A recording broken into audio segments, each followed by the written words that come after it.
أعوذ بالله من الشيطان الرجيم أعوذ بالله من الشيطان الرجيم بسم الله الرحمن الرحيم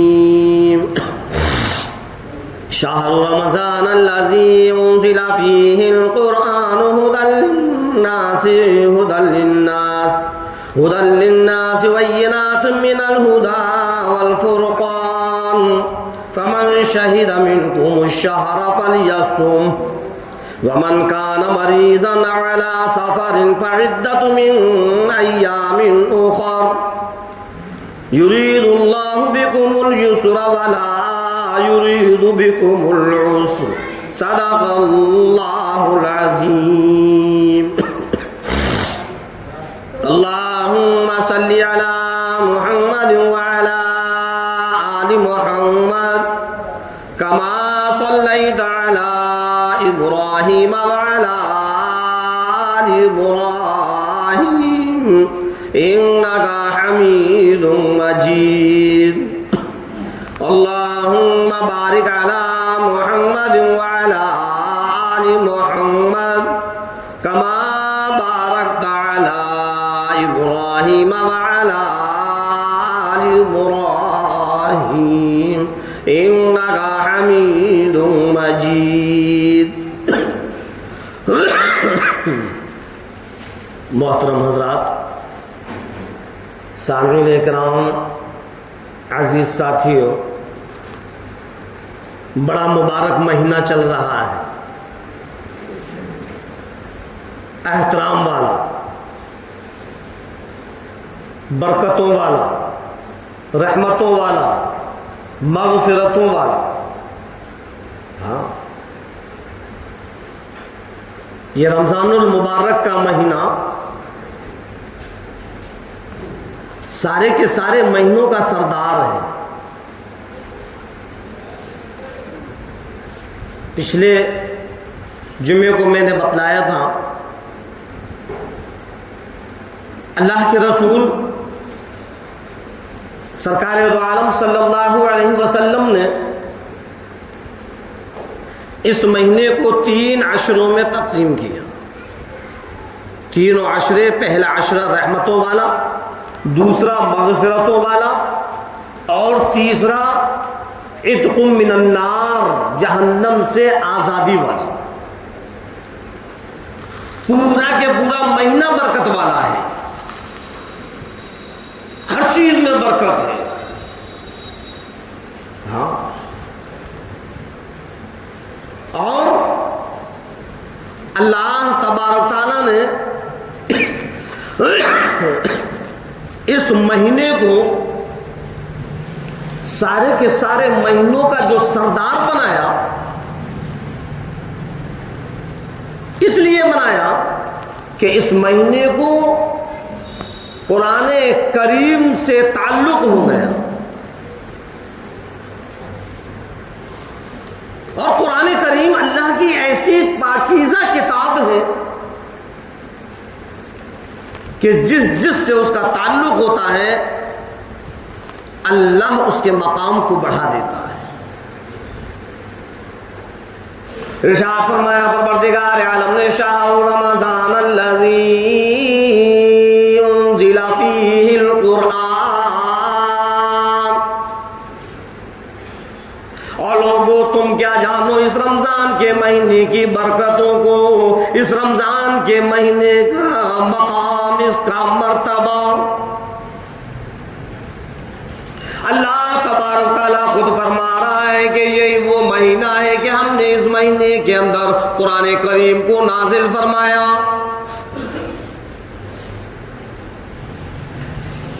پورا کے پورا قرآن کریم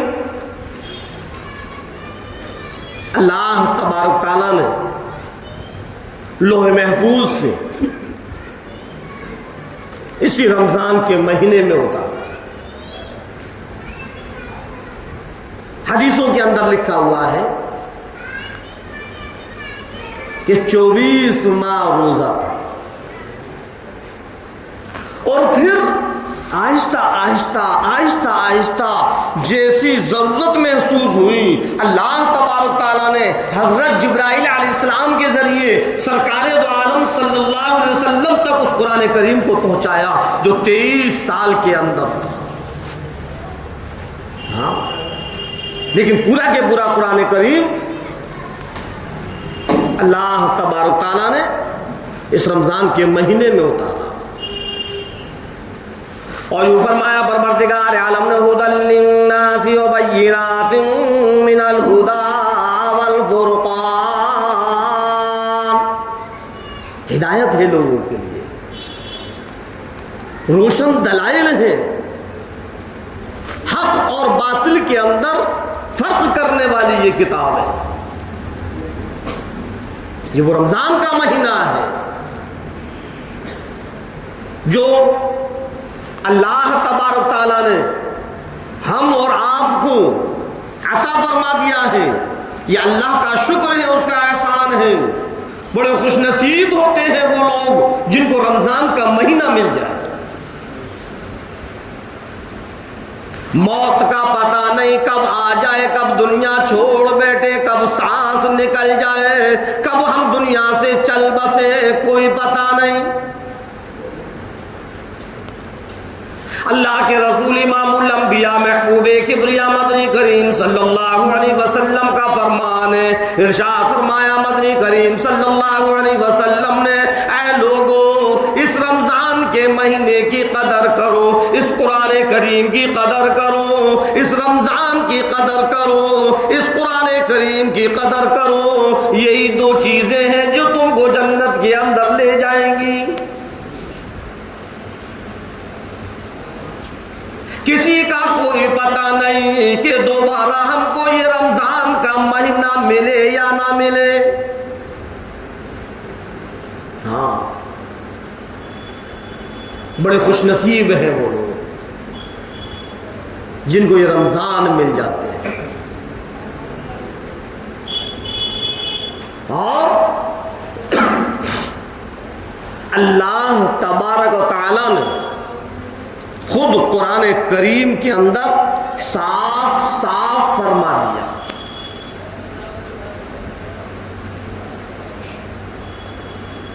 اللہ کے رسول سرکار دو عالم صلی اللہ علیہ وسلم نے فرمایا حدیث کے اندر، اور ادھر قرآن کریم کے اندر پروردگار عالم نے فرمایا۔ اب ہم مسلمان ہیں تو نبی نے بھی فرما دیا اور اللہ نے بھی فرما دیا، اور مسلمان وہ ہوتا ہے، مومن وہ ہوتا ہے جو اللہ کی بھی مانے اور اللہ کے نبی کی بھی مانے۔ جو نہ اللہ کی مانتا ہے اور نہ اللہ کے نبی کی مانتا ہے تو کہتا پھر تو اپنے آپ کو مسلمان، لیکن اسلام کی فہرست میں تو مسلمان نہیں ہے۔ اللہ کے رسول سرکار دو عالم صلی اللہ علیہ وسلم نے فرمایا کہ رمضان کی قدر کرو، رمضان کی قدر کرو، اس قرآن کی، اللہ کے کلام کی قدر کرو۔ اور پچھلے ہفتے جو میں نے بتلایا تھا حدیث کے اندر موجود ہے کہ خدا کی لعنت ہے اس پر جس کو رمضان المبارک کا مہینہ مل جائے اور پھر وہ روزے نہ رکھے۔ اور ادھر قرآن کریم اعلان کرتا، اللہ کا کلام بولتا ہے، قرآن کریم کو کھول کر دیکھو، اللہ کا فرمان کھول کر دیکھو، فمن شہید منکم الشہر فلیصم، صاف صاف پروردگار فرما رہا ہے۔ اے 15ویں صدی کے مسلمانوں، کھلے عام کھاتے پیتے پھرنے والوں، کوئی تکلیف نہیں، کوئی پریشانی نہیں، کوئی بیماری نہیں، اچھے خاصے ہو، تندرست ہو، صحت یاب ہو، اس کے باوجود بھی کھاتے پھرتے ہو، نہ رمضان کے ادب ہے نہ روزے دار کا ادب ہے۔ کیا بیماری ہے، کیا پریشانی ہے، کیا تکلیف ہے، ذرا بتلا تو صحیح، تو روزے کیوں نہیں رکھتا؟ اگر تو خدا کا فرما بردار ہے، اگر تو اللہ پر یقین کرنے والا ہے، اگر کلمہ لا الہ الا اللہ کا پڑھنے والا ہے تو پھر اس آیت پر غور کر۔ اللہ کا فرمان ہے فمن شہد منکم الشہر فلیصم، اگر تم کو رمضان کا مہینہ مل جائے تو تم کو چاہیے کہ روزے رکھیں۔ اللہ نے یوں نہیں فرمایا کہ جس کا دل چاہے روزے رکھے اور جس کا دل چاہے روزے نہ رکھے، بلکہ پروردگار عالم نے فرمایا فَلْيَصُمْ، اے امت محمدیہ تم پر فرض کر دیا ہم نے پورے مہینے روزے رکھنا ہے۔ آگے فرمایا پروردگار عالم نے وَمَنْ كَانَ مَرِيضًا أَوْ عَلَىٰ سَفَرٍ فَعِدَّةٌ مِّنْ أَيَّامٍ أُخَرَ۔ اللہ بڑا کریم ہے، اللہ بڑا کریم ہے، اللہ بڑا رحیم ہے، وہ اپنے بندوں کا خیال رکھتا ہے کہ جب پروردگار عالم نے یہ فرمایا فَمَنْ شَهِدَ مِنْكُمُ الشَّهْرَ فَلْيَصُمْ، کہ جب تم کو رمضان کا چاند نظر آ جائے، جب تم کو یہ مہینہ مل جائے تو پھر اس کے روزے رکھو۔ تو اس میں سارے کے سارے لوگ آئے، چاہے وہ مرد ہو یا عورت ہو، اگر وہ بالغ ہے، چاہے بوڑھا ہو چاہے وہ جوان ہو، اگر وہ بالغ ہے، عاقل و بالغ ہے تو اس پر روزے فرض ہیں۔ یہ کہنے سے کام نہیں چلے گا کہ ہم پہ رکھے ہی نہیں جاتے، یہ کہنے سے کام نہیں چلے گا کہ ہم پہ روزے رکھے ہی نہیں جاتے۔ غور کرو صحابہ کرام کی زندگیوں پر کیا حال ہوا ہوگا، کیسی کیفیت ہوگی۔ جنگ بدر کا موقع ہے، رمضان کا مہینہ ہے، صحابہ کرام روزے سے اور اس جنگ بدر میں شامل روزے دار، گرمی کا موسم ہے اور پھر روزہ بھی ہے اور پھر جنگ بھی ہے، کیا حال ہوا۔ آج تو ٹھنڈی ٹھنڈی ہوائیں تجھ کو ملتی ہیں، تیرے پاس اے سی کولروں کا انتظام ہے، سارے کے سارے آرام دائق چیزیں تیرے پاس موجود ہیں، اس کے باوجود بھی کہتا ہے کہ مجھ پہ روزہ نہیں رکھا جاتا۔ کیوں نہیں رکھا جاتا؟ یہ تیرے گھر کا حکم نہیں ہے، یہ اللہ کا حکم ہے۔ اگر تو نے اللہ کے حکم کو نہیں مانا تو پھر کل قیامت کے دن رب ذوالجلال کی قسم اللہ کے پکڑ سے تجھ کو بچانے والا کوئی نہیں ہوگا۔ ہاں، آج بڑی آسانی سے کہہ دیتے ہیں اجی روزہ تو وہ رکھے جس کے یہاں کھانے کو نہ ہو، اجی ہم پہ تو روزہ رکھا ہی نہیں جاتا۔ صحابہ کرام پر غور کر، درختوں کے پتے چبا رہے، ایک کھجور پر پورا کے پورا دن گزار رہے ہیں، کیسی غربت کا حال ہے، کیسی غربت ہے۔ لیکن جب رمضان کا مہینہ آتا ہے مجال ہے کہ ایک کے بھی روزے چھوٹ جائیں، چاہے وہ گرمی کا موسم ہو چاہے سردی کا موسم ہو، یہاں تک کہ اگر جہاد کے لیے جنگ کے لیے بھی اعلان ہو گیا تو روزے سے ہے، لیکن پھر بھی ایسا نہیں کہ جی ہم تو ابھی جہاد میں جائیں گے، جنگ میں جائیں گے، وہاں بڑی پریشانی سے گزرنا پڑے گا، لاؤ آج روزہ نہیں رکھتے۔ ایسا نہیں ہوا، روزہ رکھ کر شہید ہوئے، روزہ رکھ کر جنگ کی ہے، اور آج تیرے پاس ساری کی ساری آرام کی چیزیں موجود ہیں، اس کے باوجود بھی کہتا ہے کہ مجھ پر روزہ نہیں رکھا جاتا۔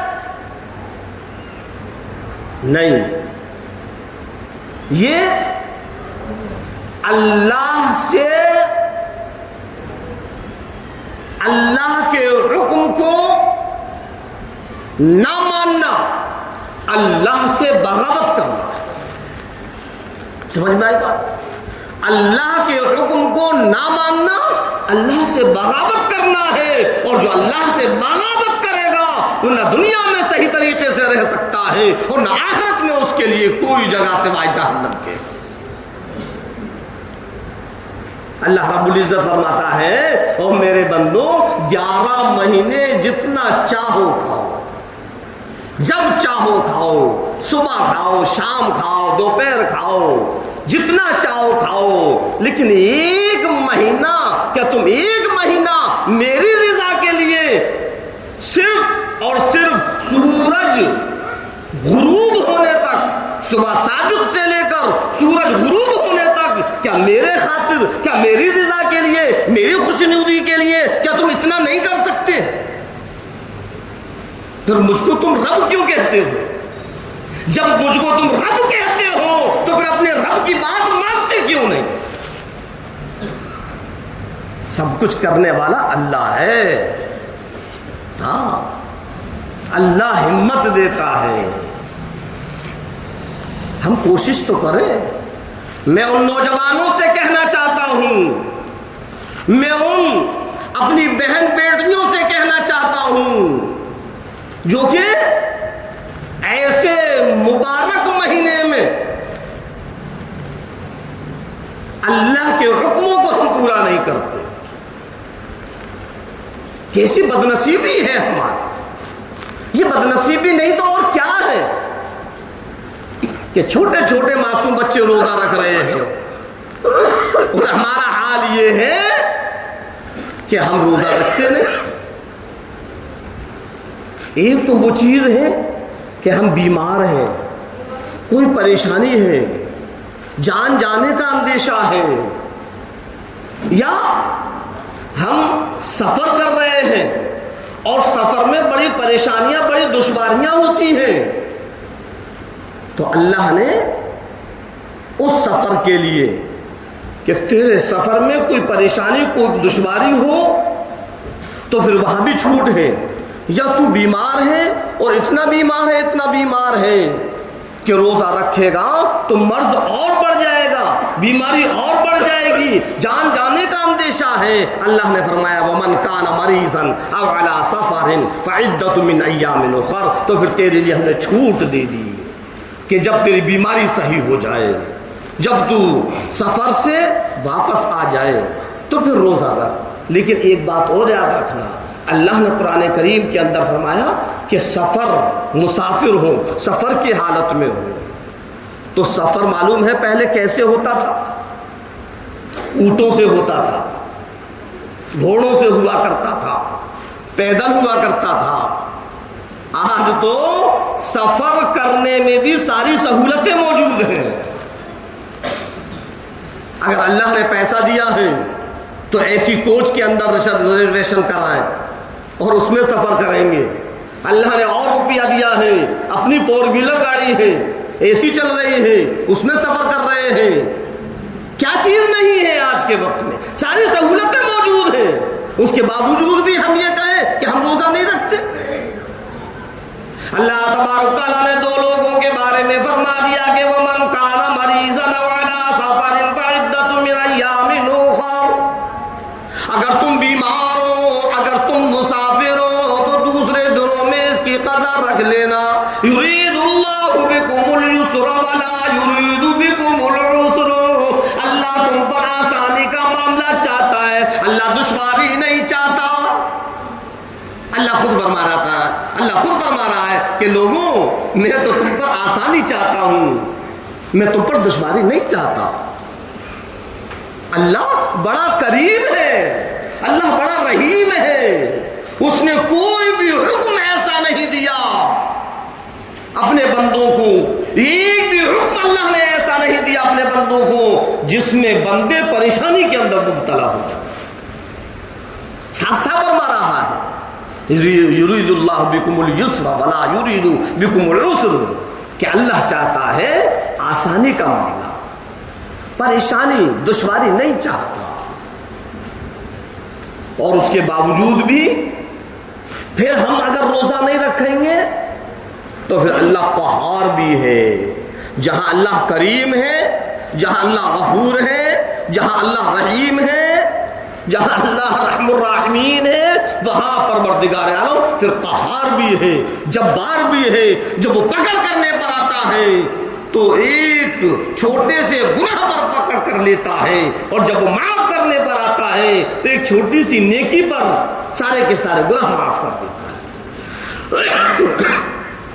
ہاں جب ہم نے کلمہ پڑھا ہے، جب ہم مسلمان ہیں تو ہمارے اوپر یہ ضروری ہے، یہ لازم ہے، یہ فرض ہے کہ ہم اللہ کے ہر حکم کو مانیں، چاہے وہ نماز ہو، چاہے وہ زکوٰۃ ہو، چاہے وہ روزہ ہو، چاہے وہ حج ہو۔ کلمہ پڑھنے کے بعد اب ہمیں اللہ کی ماننا ہے، اللہ کے نبی کی ماننا ہے، اپنی منمانی نہیں کرنا۔ اور اگر ہم اپنی منمانی کریں گے تو کتنے دن کریں؟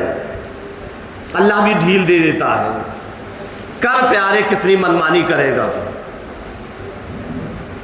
ایک نہ ایک دن تو میرے پاس آئے گا۔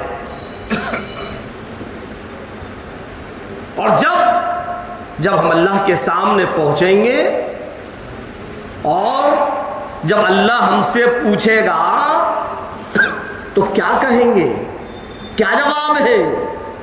ہاں دنیا میں اگر ہم نے رب چاہی زندگی گزاری، اللہ کے ہر حکموں کو پورا کیا، اللہ کے نبی کے ہر فرمان کو پورا کیا، اللہ کے ہر احکام کو پورا کیا، اپنی زندگی نبی کے طریقے کے مطابق گزاری، تو پھر کل جنت کے اندر اللہ تبارک تعالی ہماری من چاہی زندگی گزارے گا، جیسا ہم چاہیں گے، جو ہم چاہیں گے، بس کہنے کی دیر ہے، وہ چیز سامنے حاضر ہو جائے گی۔ ہاں وہ جنت کے عالی شان محلات کس کے لیے ہیں؟ وہ جنت کے میوے کس کے لیے ہیں؟ جنت کی حوریں کس کے لیے ہیں؟ یہ سب ایمان والوں کے لیے ہیں۔ اور ایمان والا آج ایسا ہو گیا کہ وہ دنیا میں الجھا ہوا ہے، اس نے سب کچھ دنیا کو سمجھ لیا۔ میرے عزیزوں، میرے دوستوں، اس دنیا سے نظر ہٹا کر آخرت کی طرف لے جاؤ، جنت کی طرف لے جاؤ، وہ ہماری ہمیشہ ہمیشہ والی زندگی ہے۔ یہ تو چند دن کی ہے، آنکھ بند کرتے ہی سب ختم ہو جائے گا، چاہے کتنا بھی امیر ہو، کتنی بھی فیکٹریاں ہوں، کتنی بھی گاڑیاں ہوں، اربوں خربوں کا مالک کیوں نہ ہو، ایک پھوٹی کوڑی بھی ساتھ نہیں جائے، سب یہی رہ جائے۔ اور یہ کوئی بات کہنے کی نہیں ہے، یہ تو ہم اور آپ خود دیکھ رہے ہیں، سب ہمارے سامنے آ رہا ہے۔ اور اللہ رب العزت تو یوں فرماتا ہوں، میرے بندے اگر میں چاہوں تو تیری کمائی میں سے، تیری جمع کی ہوئی پونجی میں سے، تیرے مال اور دولت میں سے، اگر میں چاہوں تو تیرے اوپر کفن بھی نہ پڑے، تیرے اوپر کفن پڑے وہ بھی چندے کا پڑے، چاہے تو کتنا بھی بڑا امیر ہو، کتنا بھی بڑا رئیس زادہ ہو، کتنا بھی بڑا دولت مند ہو، کتنے بھی تیرے پاس مال کے خزانے کیوں نہ ہو، سونے چاندی کے انبار کیوں نہ لگے ہو، کتنی بھی تیرے پاس فیکٹریاں ہو، کتنے بھی تیرے پاس بنگلے ہو، اگر میں چاہوں تو تیرے اوپر چندے کا کفن ڈلوا دوں، تیرے مال میں سے تیرے اوپر بھی کفن نہ ڈل پائے۔ تو کس سوچ میں لگا ہوا ہے، تو کس گمتاڑے میں لگا ہوا ہے؟ ارے تو اس دنیا کو چھوڑ، آخرت کی فکر کر، اس جنت کی فکر کرو جو میرے ایمان والوں کے لیے سجا کر رکھی ہے۔ کون کہہ رہا ہے؟ اللہ کہہ رہا ہے، او میرے بندے کیا تو دنیا کی الجھنوں میں لگ گیا؟ ارے میں نے تیرے لیے اوپر جنت کو سجا کر رکھا ہے، اس جنت کی فکر کر، تیرا اصل مقام تو جنت ہے، اصل مقام تو جنت ہے، جنت کی فکر کر، اس دنیا میں مت الجھ۔ یاد ہوگا آپ کو ایک واقعہ میں نے بتلایا تھا، غالباً بامبے کا واقعہ ہے۔ ایک بہت بڑا امیر آدمی، سیٹھ تھا، اچھا خاصا، کوئی بیماری نہیں، کوئی تکلیف نہیں، کوئی پریشانی نہیں، اپنے ڈرائیور کے ساتھ گاڑی میں سفر کر رہا ہے۔ اچانک اس کو استنجے کی حاجت ہوئی۔ اس نے ڈرائیور سے کہا گاڑی روک۔ گاڑی روکی، وہ اترا۔ اب بامبے جیسی سٹی ایسی تو ہے نہیں کہ جہاں چاہو وہاں بیٹھ جاؤ اور کرو۔ اب وہ بیٹھنے کی جگہ ڈھونڈ رہا ہے کہ استنجے سے میں فارغ ہو جاؤں۔ چلتے چلتے چلتے چلتے ڈھونڈتے ڈھونڈتے اس کو ایک مسجد نظر آئی اور جلدی سے مسجد کے اندر پہنچا اور وہ اپنے استنجے سے فارغ ہوا۔ ادھر وہ مسجد کے اندر ہے اور ادھر اس کا ڈرائیور ڈھونڈنے میں لگا ہوا ہے۔ ظہر کی نماز ادا کرنے کے لوگ جب مسجد کے اندر آئے، پیشاب خانے کے اندر دیکھا لاش پڑی ہوئی ہے۔ استنجا گھر کے اندر دیکھا لاش پڑی ہوئی ہے، حیران ہو گئے، پریشان ہو گئے، آپس میں کہنے لگے اجی یہ کون ہے؟ ایسا لگتا ہے یہ کوئی مسافر آدمی ہے، کوئی جانتا نہیں، کوئی پہچانتا نہیں، کیا کریں؟ اس کا اب غور و کفن کیسے کریں؟ اب اس کو کس طریقے سے دفن کریں؟ لوگوں نے چندہ کیا، اس کا چندے سے کفن کا انتظام کیا اور پھر اس کفن میں اس کو کفنا کر اس کو دفن کیا۔ ادھر وہ ڈرائیور پریشان ہے، ڈھونڈتے ڈھونڈتے جب کافی دیر ہو گئی، اس نے اس کے لڑکوں کے پاس فون کیا، خبر پہنچائی ابھی ابھی سیٹھ جی یہاں پر گاڑی کے اندر موجود تھے، وہ استنجا کرنے کے لیے نکلے، واپس نہیں آئے، میں ڈھونڈتے ڈھونڈتے پریشان ہو گیا، کیا کروں؟ لڑکے آئے اور لڑکوں نے ڈھونڈا، تھک گئے، کسی ہوٹل پر بیٹھے ہوئے ہیں، اچانک سامنے اخبار آ گیا۔ اس اخبار میں موٹی موٹی ہیڈنگ ہے کہ فلاں مسجد کے اندر ایسے ایسے ایک لابارث لاش پائی گئی اور لوگوں نے چندے سے اس کا انتظام کر کر اس کا کفن دفن کیا، اس کی کیفیت بتلائی۔ وہ لڑکے ایک دم حیران ہو گئے اور وہ اسی پتے پر آئے اور ان لڑکوں نے ان لوگوں سے کہا جی بتلاؤ کیا کیفیت تھی، کیا قد تھا، کیسا رنگ تھا، کیسے کپڑے تھے؟ لوگوں نے بتلایا کہ ایسے ایسے معاملہ تھا۔ لڑکے رونے لگے، کہنے لگے اجی تم جانتے نہیں، وہ ہمارے ابا جان ہیں، وہ ہمارے ابا جان ہیں۔ لڑکوں نے کہا کہ ان کا کفن کس نے کیا، کس نے ان کو کفنا دیا، کفن کس نے دیا؟ لوگوں نے کہا وہ چندے سے کفن ہوا ہے۔ لڑکے کہنے لگے جی تم کو پتا نہیں، بڑا امیر ہے، بڑا رئیس ہے، اس کے تو دولت کے انبار لگے ہوئے، دولت اتنی ہے اس کو پتا نہیں، اس کی دولت اس کو خود خبر نہیں۔ ہم یہ نہیں چاہتے کہ ہمارے باپ اتنا امیر ہو، اس پر چندے کا کفن پڑے، جس نے جتنا دیا ہے آؤ اپنا اپنا پیسہ مجھ سے واپس لے لو۔ لوگوں نے کہا ہم نے لینے کے لیے اس کو نہیں دیا، اس کا اجر تو رب ہم کو دے گا۔ بتلایا میں نے کہ اللہ یہ فرماتا ہے کہ اگر میں چاہوں تو تمہاری دولت میں سے تمہارے اوپر کفن بھی نہ ڈالے، اللہ دنیا میں بھی دکھلا دیتا ہے۔ ہم کس دولت پر اکڑ کر چلتے ہیں؟ ہم اللہ کی مان کر چلیں، اللہ کے حکموں کو پورا کریں، اللہ کے فرمانوں کو پورا کریں۔ اللہ نے فرما دیا کہ اس مہینے کے روزے رکھو تو ہم اس کو لازم پکڑ لیں کہ ہم کو پورے مہینے کے روزے رکھنا ہے، پورے مہینے کے روزے رکھنا ہے۔ اور یہ چھوٹے چھوٹے معصوم بچے روزہ رکھتے ہیں۔ اب بتلاؤ جب ان کو روزہ رکھنے کا شوق ہے، یہ چھوٹے چھوٹے معصوم بچے روزہ رکھ رہے ہیں، تو ہم نوجوان ہو کر ہم روزہ نہیں رکھ سکتے؟ ارے کم سے کم ان معصوم بچوں پر ہی نظر ڈال لو کہ یہ روزہ رکھ رہے ہیں اور ہم روزہ نہیں رکھیں گے، اللہ پکڑ کرے گا، اللہ پکڑ کرے گا۔ ہمیں بتلا رہا تھا کہ ہاں 2 لوگوں کے لیے اللہ نے فرما دیا کہ ومن کان مریضا او علی سفر فعدۃ من ایام اخر، مریض ہو یا مسافر ہو اس کے لیے چھوٹ ہے کہ جب تیرا مرض صحیح ہو جائے، تیری بیماری صحیح ہو جائے.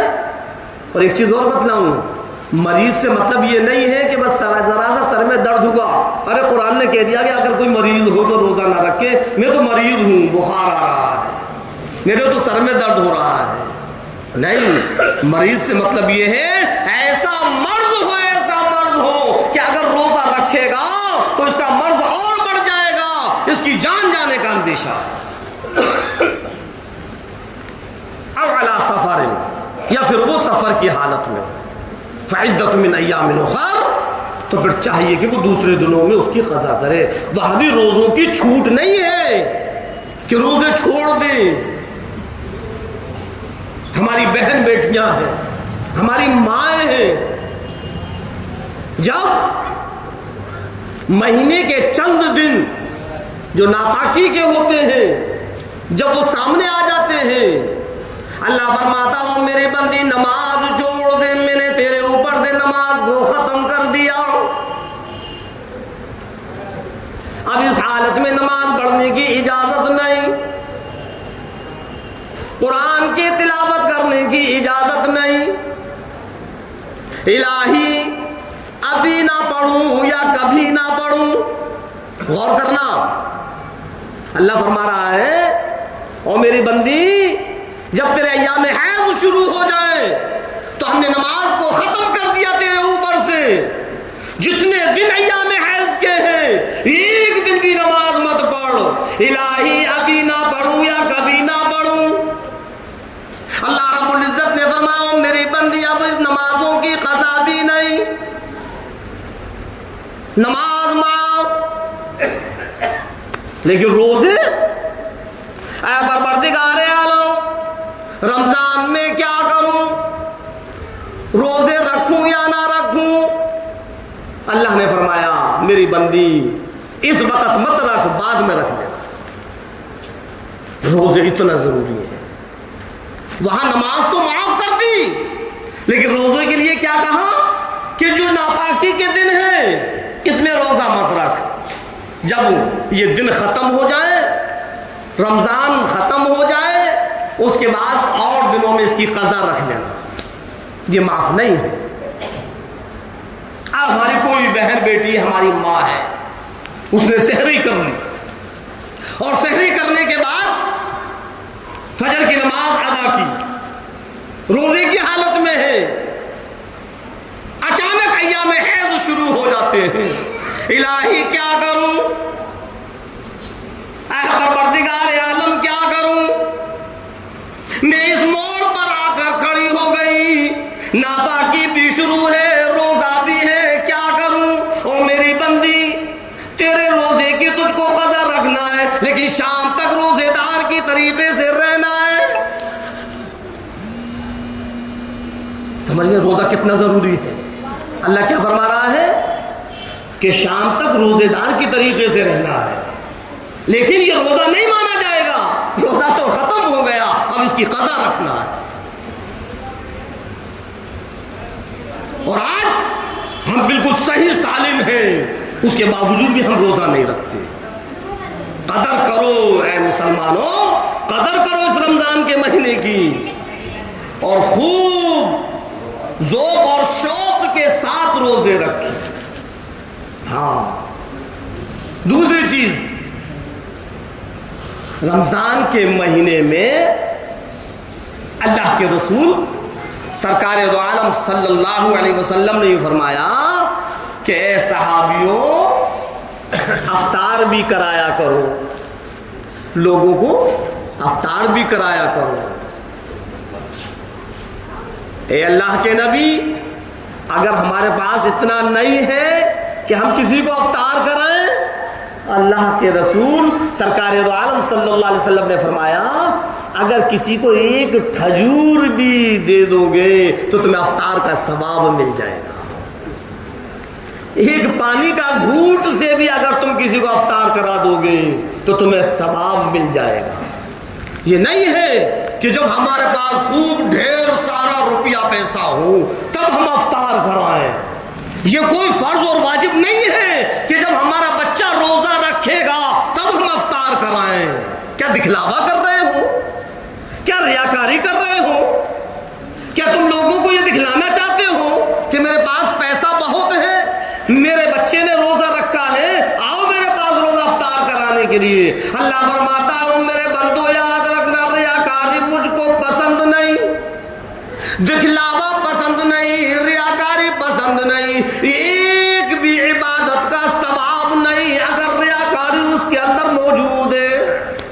ریاکاری نہیں کرنا، ہاں افطار کراؤ، دل کھول کر افطار کراؤ، اللہ نے جیسی حیثیت دی ہے ویسا افطار کراؤ، لیکن افطار میں نیت ایک رکھنا ہے، اے اللہ تجھ کو راضی کرنے کے لیے افطار کرا رہے ہیں، اے اللہ تیرے نبی کا فرمان ہے افطار کرانے کا تو ہم افطار کرا رہے ہیں۔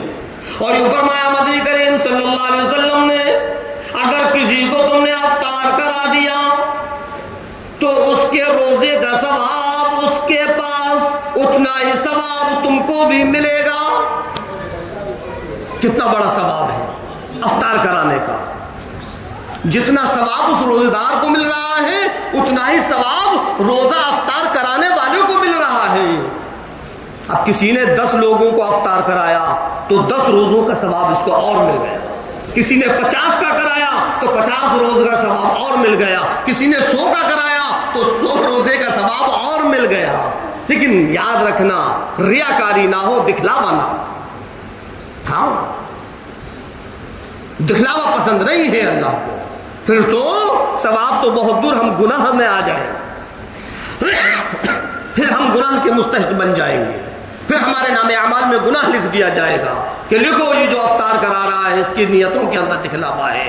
اور اللہ ہماری نیتوں کو دیکھتا ہے، نیتوں پر سارا دار و مدار ہے۔ اللہ کے رسول سرکار دو عالم صلی اللہ علیہ وسلم فرمائے انما الاعمال بالنیات، تمام کاموں کا دار و مدار نیتوں پر ہے، نیت صحیح رکھنا ہے، خوب افطار کراؤ۔ اور یہ ہم نے ایک جو رسم بنا رکھی ہے کہ جب ہمارا بچہ روزہ رکھے گا تبھی افطار کرائیں گے، میرے عزیزوں یہ کسی قرآن اور حدیث میں نہیں ہے کہ جب تمہارا بچہ پہلی بار روزہ رکھے تو اس کا افطار کرو۔ ہاں خوشی کا موقع ہے کہ آپ کے بچے نے روزہ رکھا، لیکن اس کو ایک رسم بنا لینا، جب تک ہم بچے سے روزہ نہیں رکھوا رہے جب تک کہ افطار کا ہمارے پاس انتظام نہیں۔ ہاں کچھ لوگ ایسے بھی ہیں کہ وہ اپنے بچوں کو روزہ ہی نہیں رکھواتے، بچہ کہہ رہا ہے ابو جان ہم روزہ رکھیں، امی جان ہم رک ابھی مت رکھ، افطار کرانا ہے، انتظام نہیں ہے، تو روزے کے لیے کرا، کہاں سے کرائیں گے افطار؟ اللہ اکبر، تم نے بچے کے دل کو توڑ دیا، وہ روزہ رکھنے کے لیے تیار تھا لیکن افطار کی وجہ سے تم نے اس روزے سے اس کو روک دیا۔ غور کرو اے مسلمانوں، یہ نئی نئی رسمیں اپنے اندر پیدا مت کرو۔ بچہ روزہ رکھ رہا ہے اس کو رکھنے دو، اس کو رکھنے دو۔ اللہ نہ کرے بچے نے کہا ابو جان امی جان میں روزہ رکھنا چاہتا ہوں، اور ہم نے کہہ دیا ابھی نہیں روزہ مت رکھ، افطار کا انتظام نہیں، وقت آ گیا، ہم ختم ہو گئے، ہم مر گئے، دنیا چھوڑ بس، کل قیامت کے دن جب ہم اٹھیں گے اگر اللہ نے پوچھ لیا تو نے بچے کو روزہ رکھنے سے منع کیوں کیا، کیا جواب دیں گے؟ ہے کوئی جواب؟ افطار کرانا الگ چیز ہے اور روزہ رکھنا الگ چیز ہے، سمجھ میں آئی؟ افطار کا بچے کے روزے سے کوئی واسطہ نہیں ہے، بچہ روزہ رکھ رہا ہے اور پھر اگر چلو بچے نے اس سال روزہ رکھ لیا، افطار کرا لیا، اللہ نے آپ کو دیا ہے، کیا دوسری سال پھر افطار نہیں کراؤ گے؟ اب پھر کیا کسی بچے کا انتظار کرو گے؟ اگر دوسرا بچہ آپ کے پاس ہے ہی نہیں تو پھر کون رکھے گا روزہ؟ تو پھر افطار جیسی نعمت سے تم محروم رہ گئے، پھر افطار ہے ہی نہیں۔ اس رسم کو ختم کرو، اور آپ صلی اللہ علیہ وسلم نے فرمایا کہ افطار کرایا کرو، اللہ اتنا ہی ثواب دیتا ہے جتنا روزے دار کو ملتا ہے۔ یہ رسم نہیں ہے کہ بچہ رکھے گا تبھی، بچے کو روزہ افطار، بچے کو آپ روزہ رکھواؤ، اللہ نے جتنا بھی آپ کے پاس، جو آپ کے پاس میسر ہے، بس اس کو گھر کے اندر ہے، رشتہ دار ہے، کوئی بھی ہے، اور یہ نہیں کہ بچہ روزہ رکھ رہا ہے اس لیے ہم افطار کرا رہے ہیں، یہ تو ایک رسم ہو جائے۔ آپ نے 5 کلو کھجوریں لی، 5 کلو کھجور لی، بہت ہی مختصر رقم ہے، کوئی لمبی چوڑی رقم نہیں ہے، اور 5 کلو کھجور آپ نے ایسے گھروں کے اندر پہنچا دی جو غربت کی زندگی گزار رہے ہیں، جن کے پاس افطار کا انتظام نہیں ہے، جن کے پاس کھجوروں کا انتظام نہیں ہے، تھوڑی تھوڑی کھجوریں ان کو دے دی۔ خدا کی قسم جب تمہاری کھجوروں سے وہ افطار کریں گے، ان کے دلوں سے دعائیں نکلیں گی، اللہ ان دعاؤں کو قبول کرے گا، اور اللہ پھر یہ دیکھے گا میرے بندے کے اندر ریاکاری نہیں ہے، اگر ریاکاری ہوتی تو ایسے چھپ چھپ کر کھجوریں نہیں پہنچاتا، اور آپ کو افطار کا ثواب ملے گا۔ یہ نہیں ہے کہ خوب لمبا چوڑا آپ انتظام کرو، جیسے کہ شادی کر رہے ہو، کوئی ولیمہ کر رہے ہو، تب یہ افطار مانا جائے گا، نہیں۔ آپ کھجوروں سے بھی اگر کسی کو افطار کرا دو کہ افطار ہو جائے گا، ہاں وہ چیز الگ ہے کہ اگر اللہ نے آپ کو دیا ہے تو آپ خوب دل کھول کر خرچ کرو۔ اللہ کے رسول امام الانبیاء محبوب کبریا مدنی کریم صلی اللہ علیہ وسلم نے فرمایا، جو تم اپنے لیے پسند کرو وہی غیروں کے لیے پسند کرو۔ اگر تم یہ چاہتے ہو کہ میں اچھا کھاؤں تو پھر ویسے ہی انتظام کراؤ، لیکن یہ کب ہے؟ جب آپ کے پاس ہے، قرض لے کر نہیں، لوگوں کے ڈر سے نہیں کہ لوگ کیا کہیں گے، کیوں بتاؤ اتنا بڑا آدمی اور اتنا ہلکا پھلکا انتظام کیا ہے اس نے، نہیں۔ اللہ نیتوں کو دیکھتا ہے، اللہ دولت نہیں دیکھتا ہے۔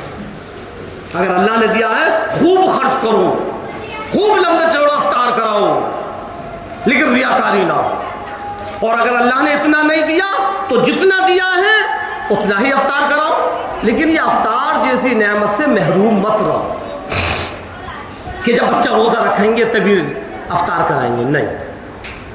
دوسری چیز، کچھ لوگ ایسے ہیں جو یہ کہتے ہیں اجی ہم نے سحر ہی نہیں کی، اب ہم روزہ کیوں رکھیں؟ وہ یہ سوچتے ہیں کہ جب سحر ہی کریں گے تبھی روزہ ہوگا۔ غور کرنا بات کو، کچھ لوگوں کے ذہنوں کے اندر ہے جب سحری کریں گے تبھی روزہ ہوگا، کسی وجہ سے آنکھ لگ گئی اور جب آنکھ کھلی تو صبح ہو چکی تھی، اب وہ کہتا ہے ہم روزہ کیا رکھیں؟ ارے روزہ رکھنا یہ الگ چیز ہے، سحری کرنا الگ چیز ہے۔ سحری کرنا تو ایک مستحب ہے، سحری کرنا ایک مستحب ہے، اور وہ لوگ جو یہ سوچتے ہیں اجی پیٹ خراب ہو جائے گا ہم سحری نہیں کر رہے ہیں، وہ بھی غلطی پر ہیں۔ اٹھے چاہے ایک گلاس پانی ہی پیو لیکن سحری کرنا ہے۔ اللہ کے رسول سرکار دو عالم صلی اللہ علیہ وسلم فرمایا کہ سحری کے کھانے میں برکت ہے۔ سمجھ میں آئی؟ آپ اگر پیٹ خراب ہونے کی وجہ سے کچھ نہیں کھا رہے تو پانی تو پی سکتے ہیں اٹھ کر، آپ کو سحری کا ثواب مل جائے گا۔ اور اگر کسی وجہ سے آپ نے سحری نہیں کی تو روزے سے محروم مت رہو، روزہ رکھو۔ اللہ ہمت ہم کریں گے اس روزے کو پورا پروردگار عالم کروائے۔ سحری کرنا مستحب ہے، کوئی فرض اور واجب نہیں ہے کہ سحری نہیں تو روزہ نہیں۔ بہت سے ایسے ہیں جو کہ صرف پانی کے گھونٹ پر ہی روزہ رکھ لیتے ہیں، نہیں کرتے، وہ نہیں کھاتے کچھ، صرف پانی پیتے ہیں اور روزہ رکھ لیا، اور پھر ہم ہر دن خوب پیٹ بھر کر سحری کر رہے ہیں۔ اگر ایک دن آنکھ نہ کھلی اور ہم سے سحری نہیں ہوئی تو کیا ہمیں پریشانی آ جائے گی؟ بڑی آسانی سے کہتے ہیں اجی روزہ تو رکھ لیتے، آنکھ نہیں کھلی۔ بھائی آنکھ نہیں کھلی وہ چیز الگ ہے، روزہ کیوں چھوڑا؟ روزہ مت چھوڑو، روزہ مت چھوڑو۔ بار بار یہ روزے نہیں ملتے ہیں. اگر ایک روزہ بھی چھوٹ گیا، ایک روزہ بھی چھوٹ گیا تو پوری سال بھی نہیں بلکہ پوری زندگی بھی روزے رکھ لے تو اس ایک روزے کے برابر نہیں ہو سکتا. رمضان کے روزوں کے علاوہ اگر ہم پوری زندگی بھی روزے رکھ لیں تو ایک روزے کے برابر ثواب نہیں ہو سکتا. بڑی آسانی سے ہم روزہ چھوڑ دیں، اجی سحر ہی نہیں کی، آنکھ نہیں کھلی، اب ہم نہیں رکھ رہے. کیوں نہیں رکھ رہے؟ کیا دشواری آ جائے گی؟ کیا پریشانی آ جائے گی؟ کیا کوئی تکلیف ہو جائے گی؟ ارے جیسے سحری کے ساتھ رکھا کرتے تھے، آنکھ نہ کھلنے پر بغیر سحری کے رکھو، لیکن روزہ رکھو.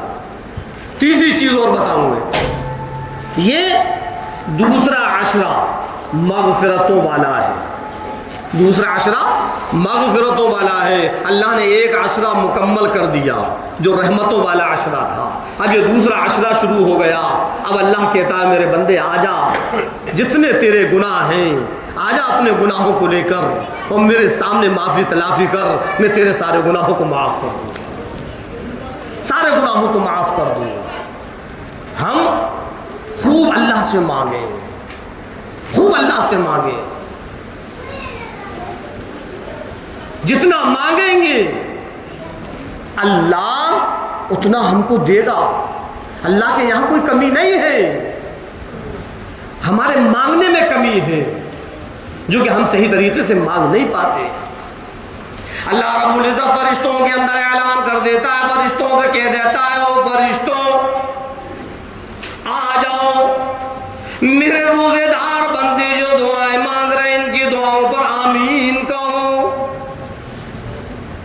عرش عظیم کو اٹھانے والوں فرشتوں آ جاؤ، تم بھی آمین کہنا شروع کر دو. اے بیت المعمور میں عبادت کرنے والے فرشتوں آ جاؤ، سارے کاموں کو چھوڑ دو، میرے روزے دار کی دعا پر آمین کہنا شروع کر دو.